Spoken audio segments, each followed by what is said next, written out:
My name is Rob McCray from the Business Building Network, and we are awaiting my wonderful co-host, Christine Allen from Clear Ambitions, as she will be jumping on in just a minute. But yes, we're going to be having a wonderful discussion today, as we're going to be talking about, are your subconscious beliefs about money holding you back and not allowing you to live the type of lifestyle in which you have envisioned for yourself? And as we speak, Christine Allen has joined us. Greetings, my sis. How are you? I'm doing well, doing well. What's holding you back? Nothing, right? All That's the right. thing. Happy to be here with you, Rob. Hello, everyone there on YouTube. Yeah, so good to have you with us, Christine. Yes, we're going to have a wonderful discussion today as we're going to be talking about, are your subconscious beliefs holding you back from your relationship with money? So yes, that's going to be our topic for discussion for today, and we are looking forward to having this meeting of the mind, so to speak, and so we Mhm. can um, come against some of those beliefs that we may have and stereotypes and things that we think about money, and some negative thoughts that we may have about money, I should say. And we want to try to debunk some of those things and get a better understanding and a better mindset, a better relationship when it comes to having money and how to use it in the most advantageous way. Good, good, good. So the topic is quite deep, and I know we have just over 25 minutes with this discussion. But your relationship with money, where does it all begin? And Hmm. is it you're born with the relationship, or you taught the relationship? And you're definitely taught the relationship. So Absolutely. it's not a question, yeah, Rob. It's not a question of whether or not, oh, you're a born leader or you're made leader. Well, when it comes to the psychology of money, it's something you're taught. It's Hmm. something you're taught. And 90%, okay, 80% is visual. It's not audio. So no one sat you down and said, this is how you do it. One, two, three. You watch your parents, you watch your grandparents, you watch your environment. A lot of the hustle and the grind, if you will, of how to navigate around I would say street culture, because Hmm. there's a lot of street culture mentality around money. The money equals status. Now, not only in the street culture, but also within corporate culture, what the case may be, money equals status. Money does not equal character. We all know that, right? Money Correct. doesn't make you but your character. However, your relationship with money, some people, as soon as they get it, they spend it. They don't want to do Hmm. nothing. They don't have anything to do with it.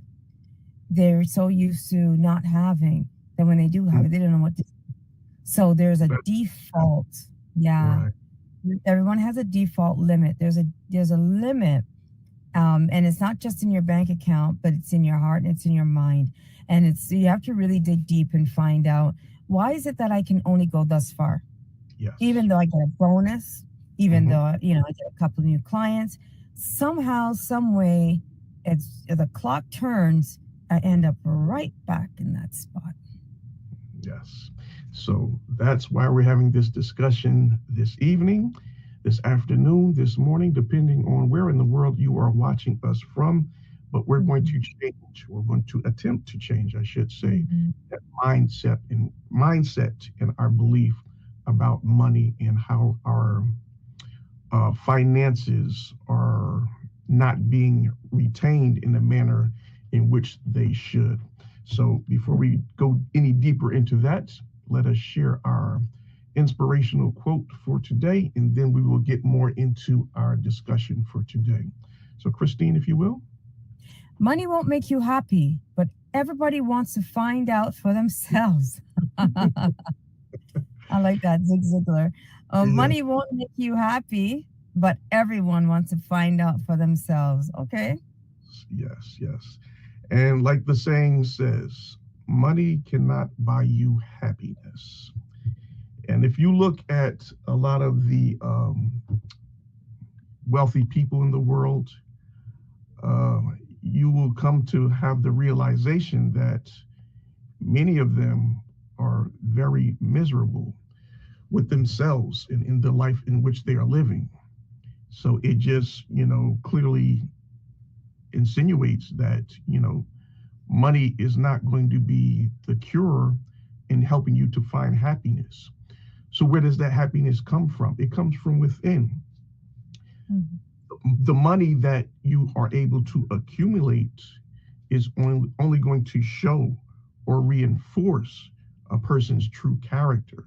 And it's just going to come out even more because you're more in the spotlight now. Everybody's watching you and they see what you're all about.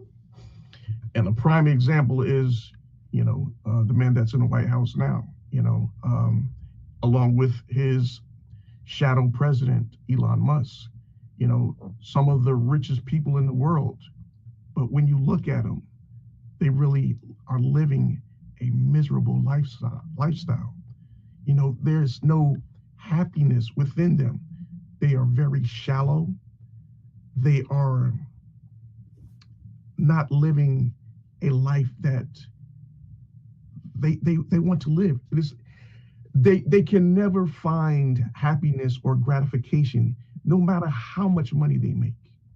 There is still a void in their life and making them feel like there has to be more. So what do? They just try to find more and more ways to accumulate more money, even if they're taking from the poor and giving back unto the rich, because they're looking for something. They're looking for a way to find that happiness. And they think it's going to come from accumulating more wealth. But that is not Mhm. so.